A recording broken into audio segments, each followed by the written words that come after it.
Gopinatha Shyama Kunda Radha Kunda Giri Govardhan ki jai, Shri Vrindavan Dham ki jai, Mayapur Dham ki jai, Jagannath Puri ki jai, Ganga Jamuna Mai ki jai, Bhakti Devi Tulsi Maharani ki jai, Samaveda Bhakta Vrinda ki jai.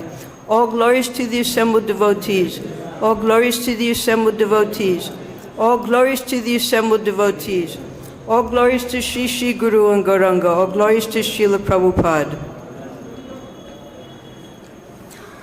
Om Namo Bhagavate Vasudevaya.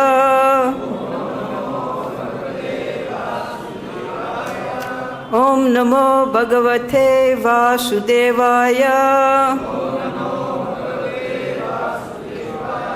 Om Namo Bhagavate Vasudevaya.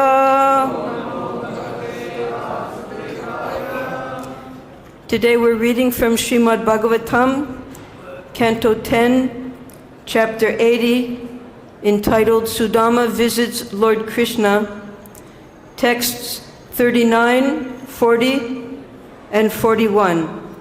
39 and 40 have no purport, so we'll quickly chant them, and then together we'll chant text 41. Etad viditvā udite, ravau sāndīpanir guruḥ, anveṣamāṇo na śiṣyān, ācāryo paśyad āturān, etad, this, viditvā, knowing, udite, when it rose, ravau, the sun, Sāndīpani, Guru, our spiritual master, anveṣamāṇo, searching, naha, for us, śiṣyān, his disciples, ācāryaḥ, our teacher, apaśyat, saw, āturān, who were distressed. Translation. Our Guru, Sāndīpani, understanding our predicament, set out after sunrise to search for us, his disciples, and found us in distress. Text 40. Aho he putrakā yūyam, asmad-arthe ti-duḥkhitāḥ, ātmā vai prāṇinām preṣṭhas, tam anādṛtya mat-parāḥ. Aho, hey putrakā, O children, yūyam, you, asmad, our, arthe, for the sake, ati, extremely, duḥkhitāḥ, have suffered, ātmā, the body, vai, indeed, prāṇinām, for all living beings, preṣṭhas, the most dear, tam, that, anādṛtya, disregarding, mat, to me, parāḥ, dedicated. Translation. Sāndīpani said, O my children, you have suffered so much for my sake. The body is most dear to every living creature, but you are so dedicated to me that you completely disregarded your own comfort. Text 41, we'll chant together and then others can chant. Etad eva hi śiṣyāy,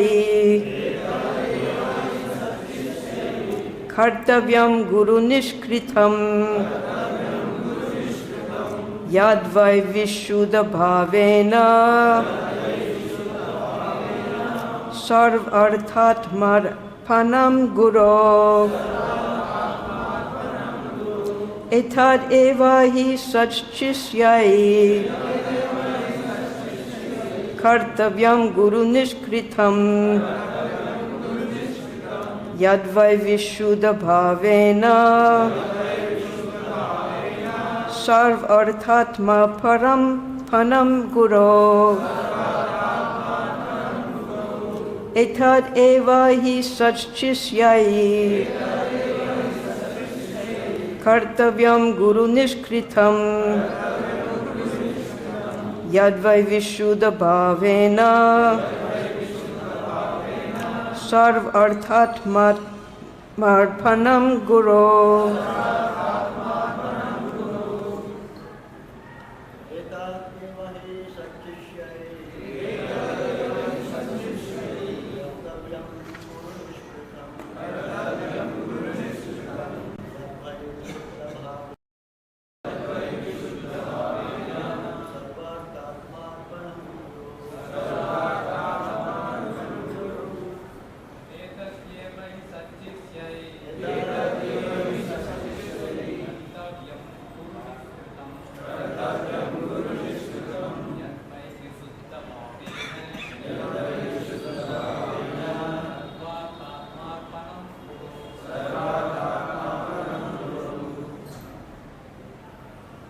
Mataji?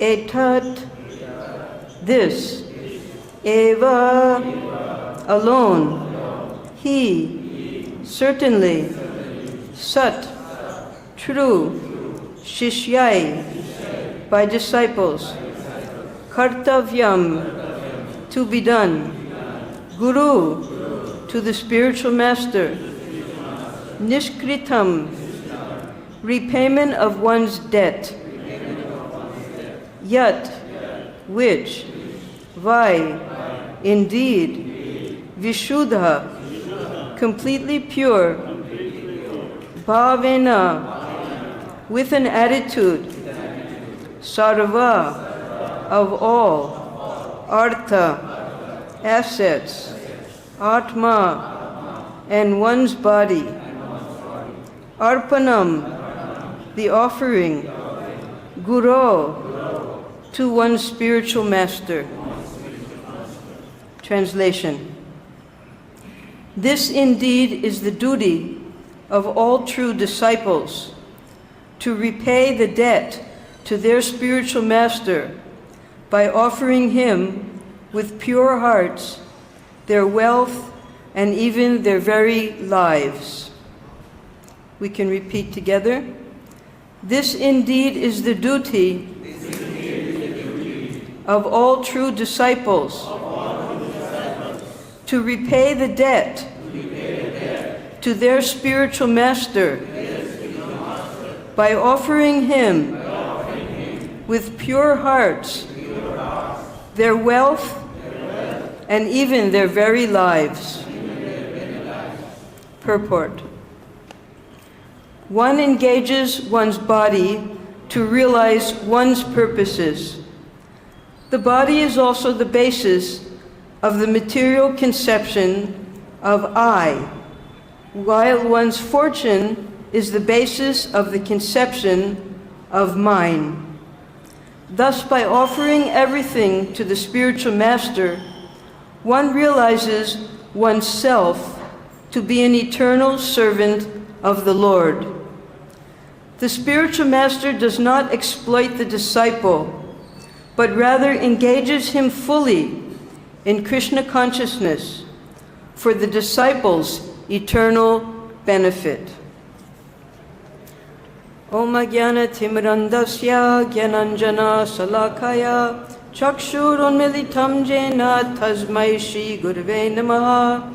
Shri Chaitanya Manobishtam Stapitam Jena Bhutale Swayam Rupa Kadamayam Dadati Swapadantekam Nama Om Vishnu Padaya Krishna Prasthaya Bhutale Shrimate Bhakti Vedanta Swami Niti Namine Namaste Saraswati Devi Vani Pracharine Nirvishesha Sunyavari Paśyatya Deshatarine Jai Shri Krishna Chaitanya Prabhu Nityananda Shri Advaita Gadadhar Shivas Adigor Bhaktavrinda Hare Krishna Krishna Krishna Hare Hare Hare Rama Rama Rama Hare Hare. So this sloka, number 41, is extremely important for us to understand our duty and our responsibility for repaying the debt to our spiritual master. What is that debt? Well, before we met our spiritual master, we were all in ignorance. We did not know who we were. We did not know where we came from. We did not know what the purpose of life is. And we didn't even know what to do with our life. Only when meeting the spiritual master does he enlighten us as to who we are, as to what our purpose is in life, and he trains us. Just like an animal trainer trains an animal to do what he needs him to do, that's how the spiritual master trains us. Because before we take shelter of the spiritual master, we're considered to be dvipada pashu, no better than two-legged animals. So it's the spiritual master who lifts us out of the animal propensities of life and situates us in spiritual life. That spiritual life is eternal, as is our relationship with our spiritual master. It's not that only in this one lifetime, and then we go back to Godhead and everything is nice. We have an eternal duty to our spiritual master, who by contract has assured us that this lifetime you follow the regulative principles, you chant as I have told you to, and my responsibility is to take you back to Godhead. And if in this lifetime you do not succeed, then I will even come back to the material world to bring you back to Krishna. Now, this material world is compared to a prison house. Everyone in the prison house is not a prisoner. There are officers, there are wardens, there are workers. So the devotees, those of us who are still in this material world, it's not that we're any more prisoners, because by chanting Hare Krishna, by giving up the sinful reactions as the four regulative principles, the mahapaps, we become liberated. Not just by throwing some water on our head do we get liberation. There has to be active endeavor to remain liberated, because the seeds of sinful desire are like roots in our heart. And we may take many baths, we may perform many tapasyas, we may study, we may attain liberation by doing this and that vrat, but the seeds of devotional, of sinful desire are still there in our heart. And when the opportunity arises, those sinful desires grow again. Therefore, every day, we have to chant fixed number Hare Krishna Maha Mantras. We have to carefully avoid outside association, stay in the association of devotees. We have to study the literature scrutinizingly. We have to render service to the spiritual master, because that is our kartavya, as mentioned here. That is our duty, our responsibility, to pay back the debt. We can never pay back the debt to our spiritual master. Now here's the Supreme Lord, Krishna and Balaram together. Why did they choose Sāndīpani Muni? So we heard in previous classes that Sāndīpani Muni, he was from Kashi, from Varanasi. He was a Shiva Bhakta. He had gone to live in Prabhas, where his son had been swallowed by the Panchajanya demon. He had come to Avantipur and made his Gurukula there. Who was his mother? His mother was none other than Purnamasi, Yogamaya herself, who was the direct disciple of Narada Muni. Narada Muni instructed his disciple Purnamasi that the Supreme Lord will be displaying his transcendental pastimes in the holy Dham of Vrindavan. So you go there so that you can observe those pastimes and assist him in pleasing him in his Braja Leela. So Purnamasi gave up her family. She had husband, she had brother, she had home. She gave up everything, took on the sannyas cloth, white-haired, and went to live in Vrindavan. But she didn't go alone. She went with her grandchildren. They were Sāndīpani Muni's children. The son was Marumangal, and the daughter was Nandimukhi. So there's a family relationship between Krishna and Purnamasi and her family members. Sāndīpani Muni, who was a great ācārya at that time in Avantipur, he was very well known. He was a devotee of Mahakal. By his attempts, by his severe penances, he was able to rid Avantipur perpetually of drought because he worshipped Mahakal with such devotion. So Mahakal, he lives there, and Sāndīpani Muni, he had hundreds and thousands of disciples in his Gurukula. They were coming, getting graduated, then going back to their places of their home.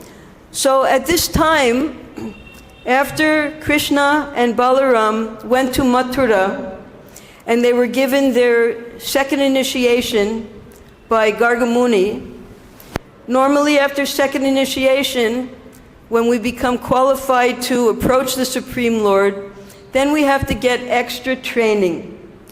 So Krishna, realizing he had to set the perfect example for human society, it was time for him to choose a guru under which he had to study. And because that relationship was already there, because Purnamasi, she had engaged in so much intimate association, bringing Radha and Krishna together in the Vrindavan Leela, she Krishna to Mathura, and to allay his feelings of intense separation, she would have the different associates there in Mathura perform Leela or dramas for Krishna and Balaram to watch. And those dramas were so real that sometimes Krishna, he would forget that he was in Mathura and he would go to embrace the players in the dramas. So she stayed there with Krishna. She didn't want to be separated from Krishna. So Krishna, when he had to decide who his guru would be, there were so many Vaishnava gurus. Vyasadeva was there, many, many great saints and sages who knew perfectly well who Krishna was. But he decided that how could he, because they knew that Krishna was the Supreme Lord, how could he then offer obeisances to them? It would be a rasabasa. So he decided to choose Sāndīpani Muni because he was completely separate from the Vaishnava understanding of who Krishna Balaram are. So therefore, in disguise, as young brahmacharis, they took the trip to Avantipur and they submitted themselves, not empty-handed. They didn't want Sāndīpani Muni and the other Brahmins to understand who they actually were. They had firewood in their hands, and as they were traveling, they collected very valuable fruits from different forests and gave those forest fruits to Sāndīpani Muni. They didn't give jewels, they didn't give gold. they gave very simple things because they didn't want Sāndīpani Muni to understand who they actually were, because that would change the mood, the equation of spiritual master and disciple. So immediately after they praised Sāndīpani Muni, they informed him that they knew of his greatness, they knew of his knowledge, they knew that he was the perfect person for them to surrender to. Sāndīpani Muni accepted them as his students and immediately sent them out for bhiksha, along with his other students. But because Krishna and Balaram were so attractive, normally when the students go out to beg, they were begging rice and other requirements of the ashram, they're the beggars, and the women in the households who give the donations, they're the donors. But when Krishna and Balaram went with all the boys, everything got turned upside down. Because the women, the young girls, the married women who they would go to for the bhiksha, were so attracted to Krishna and Balaram that they became the beggars. That we hope Krishna and Balaram come to our house today so that we can get their darshan. And in fact, some of them, they would cover their faces because they would become so attracted to Krishna and Balaram that they didn't want to become unchaste. So this was a very unusual experience for all of the young women and the chaste women in their households when Krishna and Balaram entered into the equation of begging in Avantipur. And because they were so attractive, and the women were so attracted to them, they would give copious amounts of donations. So the boys loved to go along with Krishna and Balaram when they went out begging. And Krishna and Balaram would bring back so much to Sāndīpani Muni that he also became very pleased with them. Now, he actually knew who they were, but because he was the teacher, he was performing his duties, and Krishna and Balaram actually, as the Supreme Lords, they were able to instruct Sāndīpani Muni in things that he didn't understand what he was teaching them. So it was a two-way relationship. Sāndīpani Muni was training them. It only took 64 days. At the same time, they were assisting him. And they would assist him in very extraordinary ways that none others could do. He had a routine, his sadhana.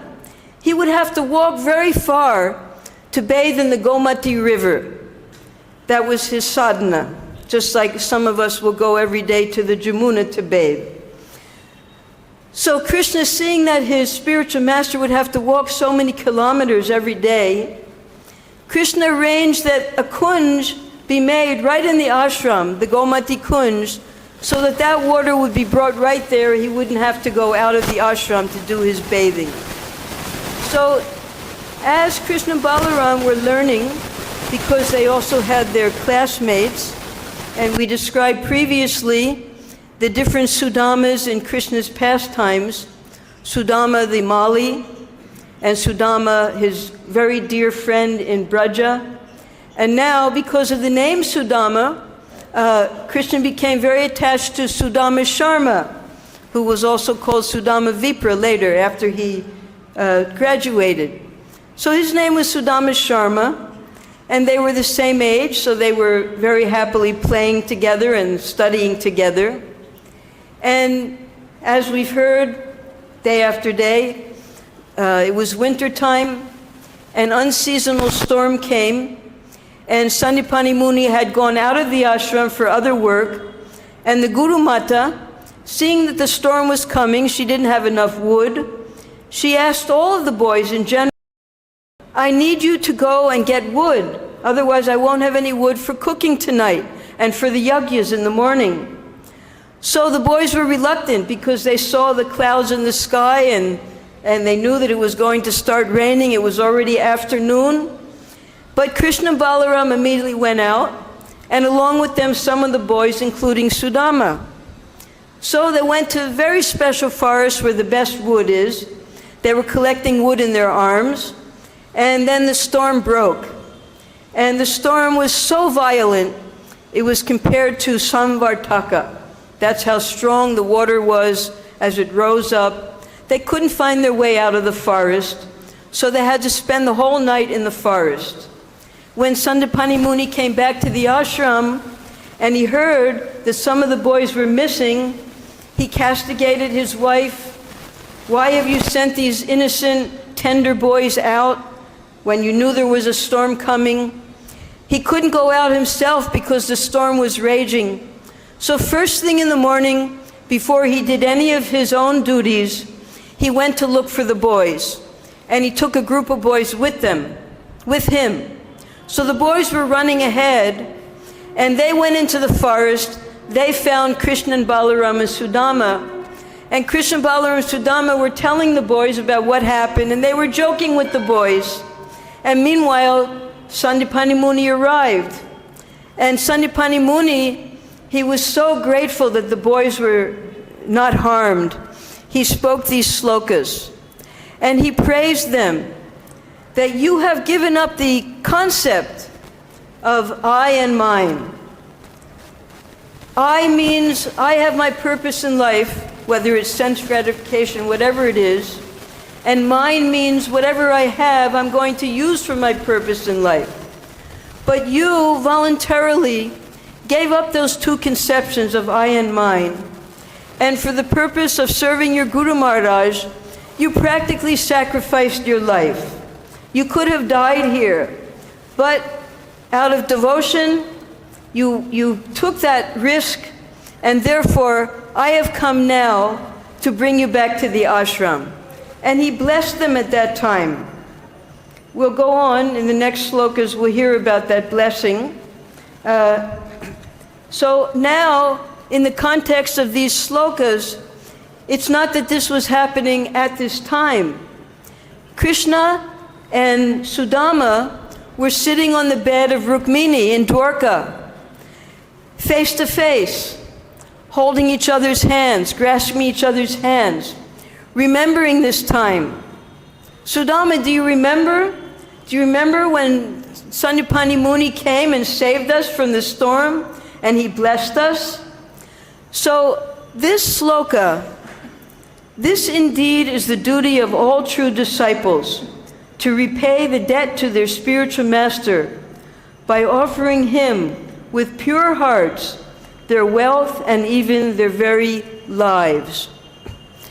So this we should take to heart, our duty to our spiritual master. Now, yesterday we heard some examples from Radhacharan Prabhu of former disciples who sacrificed their lives to fulfill the orders of their spiritual master. But it's not that these sacrifices only occurred in the Vedic times. In the present time, we have many disciples of Srila Prabhupada and of Srila Bhaktisiddhanta Saraswati who are ready to sacrifice their lives for satisfying the order of their spiritual master coming through the parampara. When Srila Bhaktisiddhanta Saraswati was on his deathbed, Srila Prabhupada, he soon after that began the Back to Godhead magazines in English. And he was deriving many of his articles from the words and the teachings of his spiritual master naturally. So he took in one of his first editions, 1944, the last address given by Srila Bhaktisiddhanta Saraswati, what he wanted his disciples to carry on, because he knew he was going to be leaving this world. And he explained to them that our mission is to carry on the mission of Sri Rupa Raghunath in the association of the Rupanugas. We are all at the lotus feet of Rupa Goswami. We're all trying to carry his teachings around the world. Many of you are highly qualified. highly learned, and I expect that you will carry on for the rest of your life with this mission of Rupa Raghunath Siksha. So this was the message that Bhaktisiddhanta Saraswati gave in general to all of his disciples. And then of course we know that just a fortnight before Srila Bhaktisiddhanta Saraswati left this world, he gave very specific instructions to Srila Prabhupada for the second time, summing up all of the instructions that he had given to our Srila Prabhupada in his lifetime. And that was that he wanted him to preach this message of Krishna consciousness in the English language in the foreign countries. So Srila Prabhupada had a disciple named Rupanuga. Now Rupanuga, highly educated, he was a grihasta, he had a government job, but he used everything he had to preach Krishna consciousness. He went to a place called Buffalo, New York. That's where our Panchagoda joined, where he became a devotee. Many, many devotees were created from that one little town of Buffalo because of Rupanuga's efforts.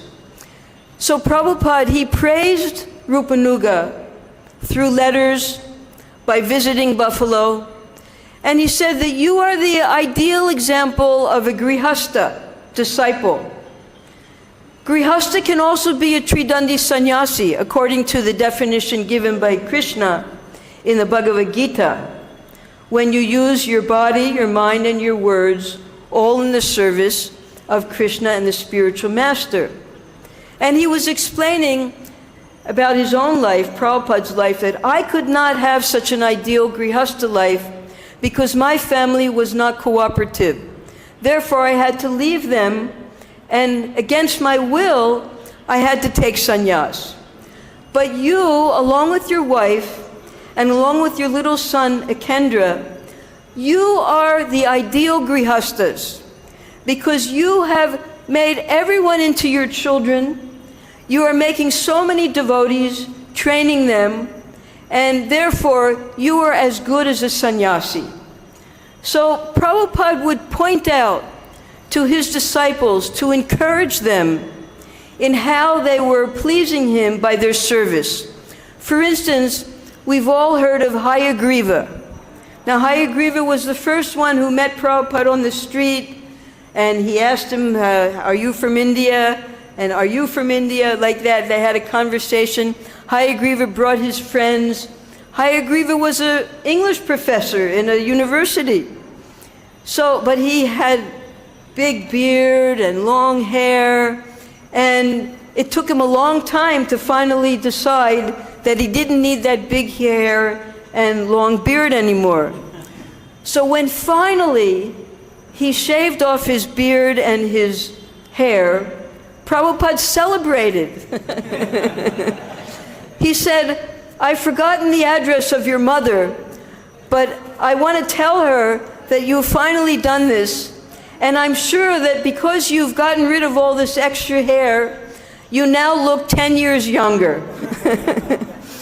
And it was very true. So each disciple, each one of us, we have our attachments. Sometimes it's our hair, sometimes it's our family. So it might be so many things, our motorcycle, whatever it is, that keeps us from fully surrendering to the Supreme Lord. Now, today, in 1 month, we will be celebrating the appearance day of Sri Vakreshwar Pandit, who was the sublime dancer in Lord Chaitanya's entourage. He was able to dance 72 hours straight, no resting. And he was such a great devotee that even those who had offended Lord Chaitanya or Lord Chaitanya's associates were so impressed by Vakreshwar Pandit that they surrendered to Vakreshwar Pandit, and therefore they were forgiven by Chaitanya Mahaprabhu. That's Damodar Pandit. So the same day that Vakreshwar Pandit was his appearance day that we celebrate every year, We in ISKCON celebrate here in Vrindavan the disappearance of a dear disciple of Srila Prabhupada named Brahmananda. His samadhi is at our Goshala. Now Brahmananda, he was also a graduate. He did his last thesis on the Bhagavad Gita. He came to India. He fell in love with India. He started to wear lungis, everything Indian he could find in New York City. He would buy food, clothing, the decorations, bells. He was desperate, but he couldn't find a guru. He tried to take shelter of the Ramakrishna Mission, Swami Nikhilananda. It was a disaster. Finally, one of his friends told him about 26 Second Avenue. He came, he was very absorbed in the chanting of Hare Krishna, and he asked Mukunda if he could meet Srila Prabhupada. Mukunda said, yeah, just go right upstairs, you can talk to Swamiji. He went up, he explained to Prabhupada his identity crisis. He didn't know who he was, he didn't know what he was supposed to do, he needed a guru. And in 30 seconds, by Bhagavad Gita, told him who he was, Mamai Vangsa Jiva Loke Jiva Bhuta Sanatana. He told him his duty, he accepted him as his disciple, and all of his 22 years of struggling were finished in one conversation. And he took shelter of Srila Prabhupada. But he had a government job. He had a government job, he was a teacher, and he thought, well, I want to be like all the other students now. I want to give up my job, and I just want to sit at my master's lotus feet and study from him. So he went to Prabhupada again. He said, I want to give up my job. I want to become your full-time student. Prabhupada said, oh, you have a job? Then Prabhupada, he quoted 419. O Dhananjaya, keep all abominable activities far distant by devotional service, and in that consciousness surrender unto the Lord. Those who want to enjoy the fruits of their work are misers, kripanas. So Prabhupada explained to Brahmananda at that time the principle of nishkam karma yoga, that you continue your work and do not be a kripana. You give the fruits of that work to Krishna. So Brahmananda couldn't understand. How do I give the fruits to Krishna? And he said, you have a salary, yes? Yes, I have a salary. You give that salary to me, and I will give it to Krishna. So Brahmananda did exactly as Prabhupada said. The next time he got a paycheck, every week he would get $100. And after Prabhupada's lectures, Monday, Wednesday, and Friday evenings, they would pass around a basket. Everyone would get a piece of apple. And they would throw in some nickels, dimes, quarters. There would be 50 people in the room. Maybe Prabhupada would collect $5. And Prabhupada, normally when you get donations, you don't count it in front of everyone. They would bring the basket up to Prabhupada. In front of everyone, he would count how much was put in the basket. And one day, there was a $100 bill in there. And when Prabhupada saw the $100 bill, he immediately looked at Brahmananda and smiled at him. He could understand that Brahmananda was following his advice. So, morning times, Kirtananda would make a big pot of like dalia, oatmeal. And all the boys would eat that and then go off to do their work. Nobody wanted to wash the pots.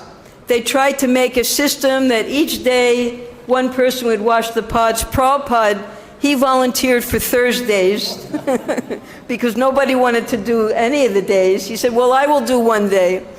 So they found out that Brahmananda, because he went on a boat to India, he was the pot washer. And he would serve them, the officers, their meals. So he was a first-class pot washer. When Prabhupada saw how he washed the pots, he noted him. and thanked him for washing the pots so nicely. So now Brahmananda had 2 stars on his forehead. He was giving donations and he could wash the pots very nicely, right? Now, Prabhupada was starting the outdoor Sankirtan. Now in the temple, the devotees used to dance in a circle, right? They would dance as Prabhupada taught them, the Swami step, but they would go around in a circle. But outside, Prabhupada didn't give them any instructions. So as Prabhupada, first to Washington Square Park, then to Tompkins Square, as Prabhupada sat down and started playing on his bongo drum, Brahmananda immediately felt like dancing, but he was self-conscious. Now they're in public. These aren't, it's not in the temple. But still, he stood up and he started to dance. 1 hour goes by. Prabhupada's still chanting and playing the drum. Prabhupada's 70 years old. The boys are in their 20s. Goes on for an hour. He's still dancing. He's getting tired, but he's thinking, well, if Prabhupada doesn't stop, I can't just sit down. Prabhupada goes on for another hour. Prabhupada goes on for 3 hours. Finally, Achyutananda also gets up. So the 2 of them are dancing in front of Prabhupada. Prabhupada congratulated them very much afterwards. So now he's a great dancer. Now Prabhupada wants to make officers because he wants to devote more time to his writing. I need a president, a secretary, and a treasurer. So Brahmananda said, yeah, Satsru Maharaj would be the perfect secretary, and Gargamuni, he's a businessman, he'd make perfect treasurer. And Rai Ram would be the perfect president, because he's the most senior. Prabhupada said, no, I want you to be the president.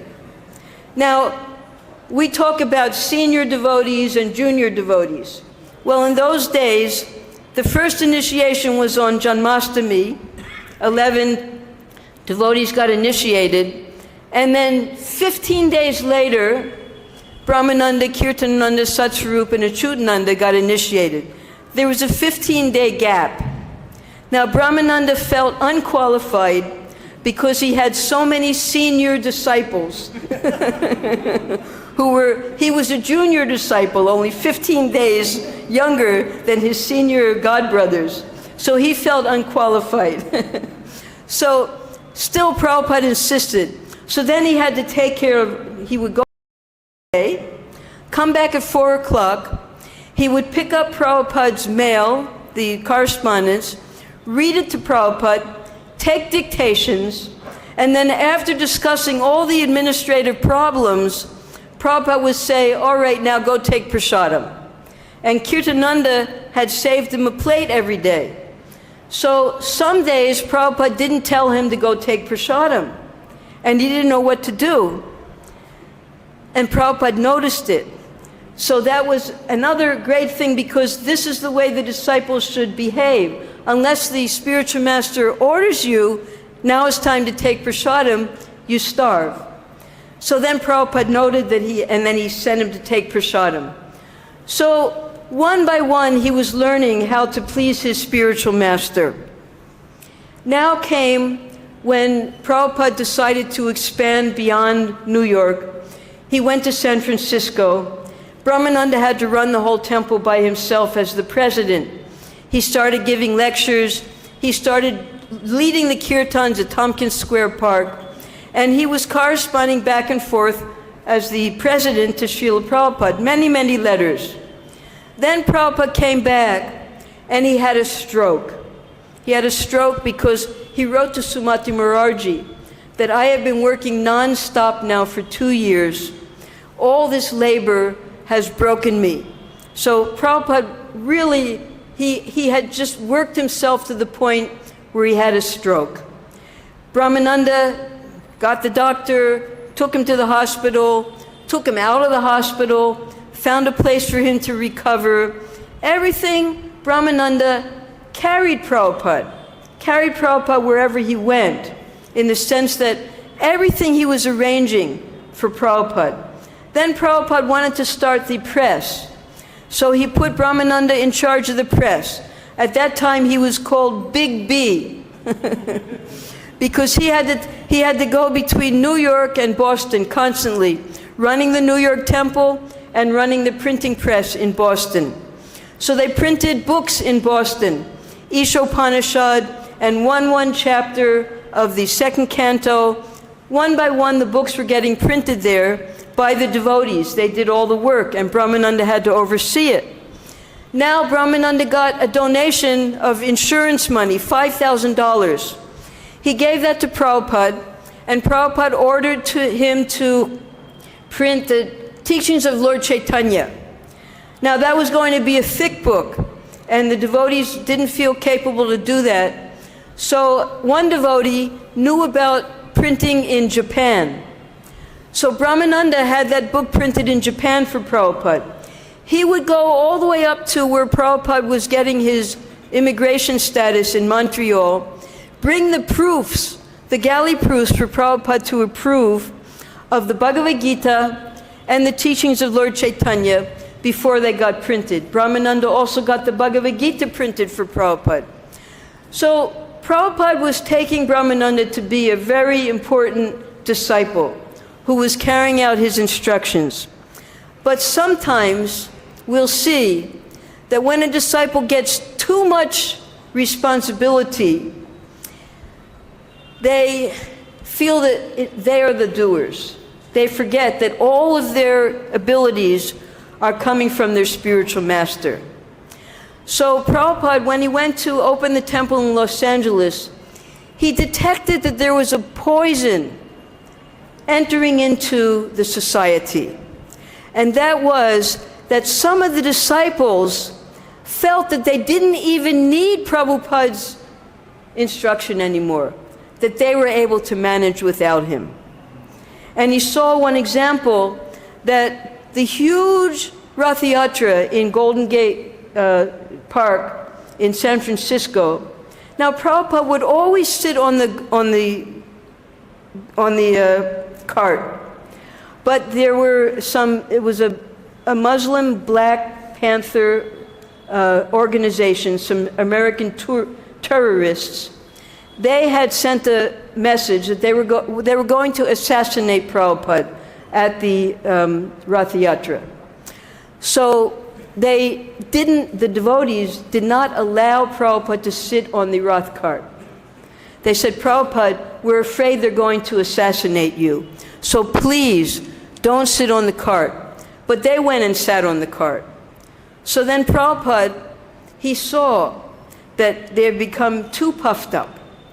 So in Los Angeles in May, Prabhupada was sitting in his garden, Brahmananda and the other leaders were sitting with Prabhupada. Prabhupada said to them, I'm going to leave ISKCON now. And when Brahmananda heard that, he fainted right on the spot. He fainted on the spot right at Prabhupada's lotus feet. Prabhupada got off of his asana, picked him up in his arms, and started slapping his face. He said, wake up, I won't go. So then Brahmananda woke up. But Brahmananda had to correct the disciples, and therefore, next day, he told Brahmananda, he looked at him and he said, His Holiness Brahmananda, Tridandi Brahmananda Swami. And Brahmananda didn't know what he was talking about. Prabhupada had decided that those who he felt needed correction should take sannyas. They should give up all of their administrative duties, everything. Sannyas means you give up everything, and simply go out and preach. So Brahmananda, Gargamuni, Subal, and Vishnujan were awarded sannyas. That was the first sannyas in America. And Prabhupada immediately sent them out for preaching. They went all over America preaching. But they felt so sorry that they had overstepped their positions as servants to Srila Prabhupada, that they got a further misconception. And Kirtananda, who was in New Vrindavan in July, we were going to have a huge, first big festival in ISKCON at New Vrindavan. Prabhupada was going to come. Kirtananda calls Prabhupada and says, Prabhupada, actually, you don't have to come. And then Prabhupada immediately saw again, here it is. They think they don't need me. They think they're pushing on the movement. So that was when Prabhupada decided to go back to India, and he left. The 4 sannyasis came to New Vrindavan, and they started to chastise all the devotees that Prabhupada has left us now because of all of your offenses. And actually, we did not understand that Prabhupada is actually God. So immediately, the devotees start calling up Prabhupada in Japan, that Prabhupada, the sannyasis are saying you're God. Are you God? Prabhupada, what did he do then? He kicked the 4 sannyasis out of ISKCON. He said, you're no longer members of ISKCON. Get out. So then they realized they really had nothing, because they didn't have ISKCON, they didn't have Prabhupada. What were they going to do with their lives? And then they became really serious to understand the philosophy. Then they started preaching purely, and making devotees and begging Prabhupada's forgiveness.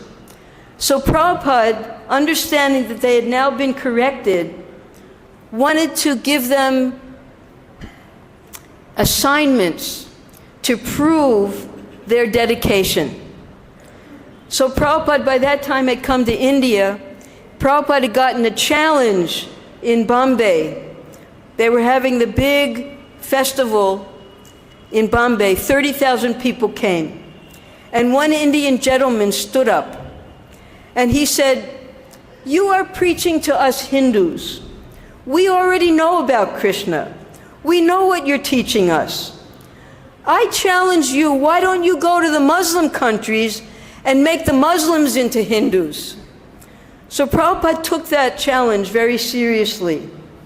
And he sent a letter to Brahmananda and to Gargamuni. Brahmananda and Gargamuni, Prabhupada called them the strongest pillars of ISKCON. He said, I want one of you to go to East Pakistan and one of you to go to West Pakistan and start preaching. Now Gargamuni, he's Gargamuni, he immediately made money and he flew to Dhaka and he started preaching. Brahmananda, he had to go to New York and then London and then Paris, and then he went to Turkey. When he was in Turkey preaching, the police caught him and threw him in jail. And there's nothing more hellish than Turkish jails. And they were going to keep him in jail for 14 years because he was preaching Christianity. Because every time he said Krishna, they thought that he said Christian. And it's against the law to preach Christianity in Turkey. So he had a 14-year sentence in the Turkish jail. They let him out for one day, and he escaped to Pakistan. Now, meanwhile, Prabhupada, the war was starting. It was 1971. Prabhupada wrote a second letter to Brahmananda and Gargamuni, don't go to Pakistan, there's a war. But they never got that letter. So they were both in Pakistan when the war broke out in 1971. Gargamuni, he took shelter in the Gaudiya Mutt in Dhaka, and the American embassy was able to get him, they were able to fly him to West Pakistan. They couldn't fly him to India because India was enemy. So they flew him to West Pakistan, where Brahmananda was. Brahmananda was trying to preach, and the people would spit on him, they would throw things at him because he was a sannyasi. Finally, he made friends with one military officer, and the military officer very secretly said to him that you have to escape immediately. They plan to assassinate you when you go to buy your subjis in the market tomorrow. They're going to stab you in the back while you're buying your vegetables. So leave here immediately.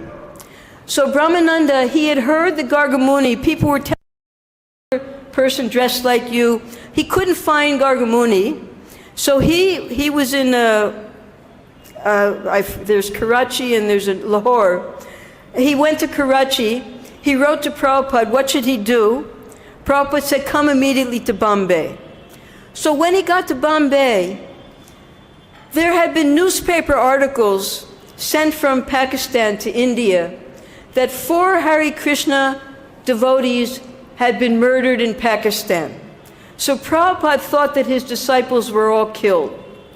So when Brahmananda got to Bombay, and he entered into Prabhupada's room, Prabhupada went over, he embraced him, he took his head onto his chest, and he started to touch all the different parts of Brahmananda's body out of love for him, that he hadn't died. That was one day. Next day, Prabhupada calls him in for the report of his preaching in Pakistan. So what did you do in Pakistan? Did you distribute any books? I didn't have any books, Srila Prabhupada. Did you make any Back to Godhead subscriptions? No, Srila Prabhupada, I didn't. So Prabhupada was disappointed in him.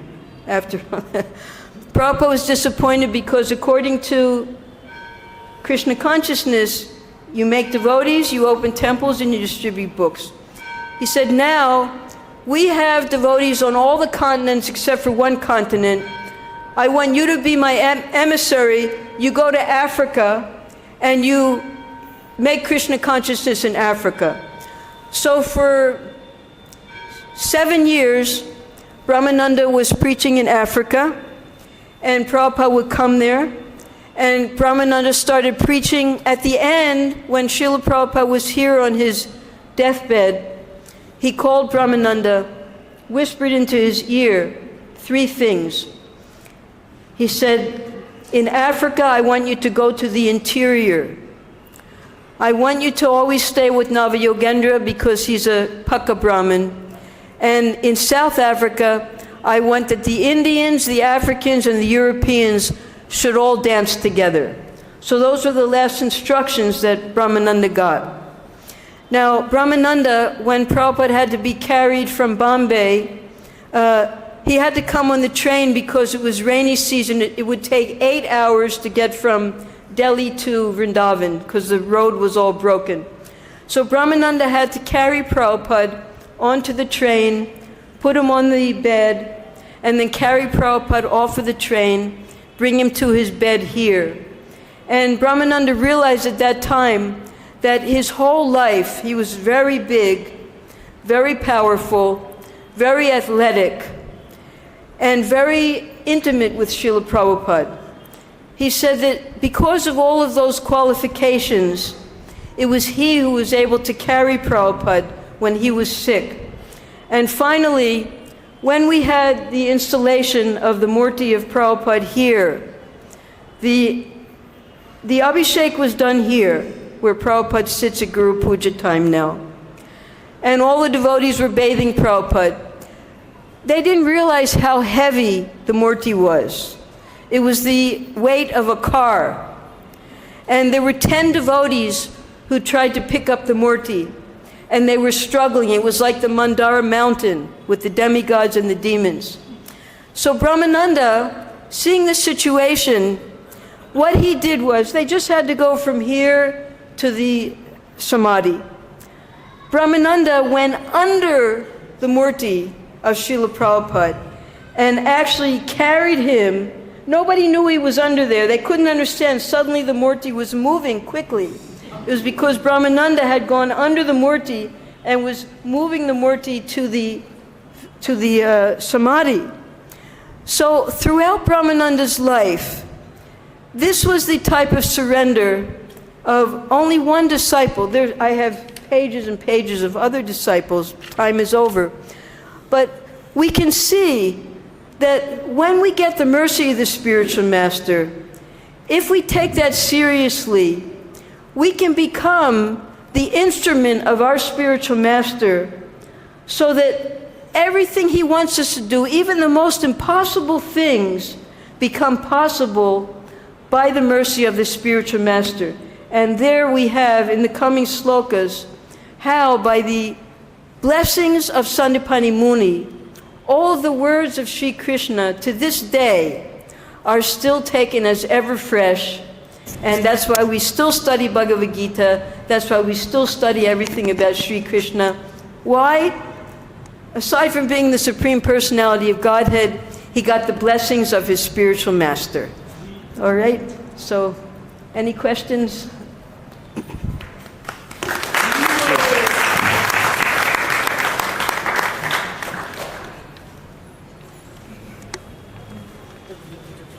Yes, Prabhu. About who? Yeah, Rasabhasha. You mentioned about that. So I wanted to know, is it only because I understand that is adulteration in our spiritual practice? This is only related with Krishna when we talk about rasabhas, or it's even with the spiritual master when we don't follow his instruction, that is also termed as is coined this term. No, I use the word rasabhasa. It's not mentioned anywhere. It's because the relationship between the disciple and the spiritual master, that's dasya ras, because we have to, through the spiritual master, we serve Krishna, and we learn how to serve Krishna by serving the spiritual master. But if the spiritual master sees that this is the Supreme Personality who's my disciple, then how is he going to take service from the Supreme Personality of Godhead himself? So therefore, Krishna avoided taking a Vaishnava guru for that reason, because it would be uncomfortable for the guru to accept service from the Supreme Personality of Godhead who he worships. So one more thing is, you mentioned that the spiritual master comes back to this material world till the time his disciples don't go back. So let's say there is one scenario where the disciple goes back, the spiritual master is here, and the disciple, he dies, and because of his spiritual practice, whatever it is, he goes back to Godhead. So that relation still continues between the spiritual master, even though he's back to the Godhead? Yes. Okay, still continues. So it's eternal. It still continues. For instance, you have the example of Sri Chaitanya Mahaprabhu, who was in the mood of Srimati Radharani, and you have his closest associates who were the gopis and the manjaris and the assistants to the manjaris. All of that is there. It's going on simultaneously, both here as guru and shishya, and in the spiritual world as well. So the relation continues. Yes, relationship is eternal. Thank you, Mataji. Thank you very much. All glories to Srila Prabhupada. Thank you, Krishna.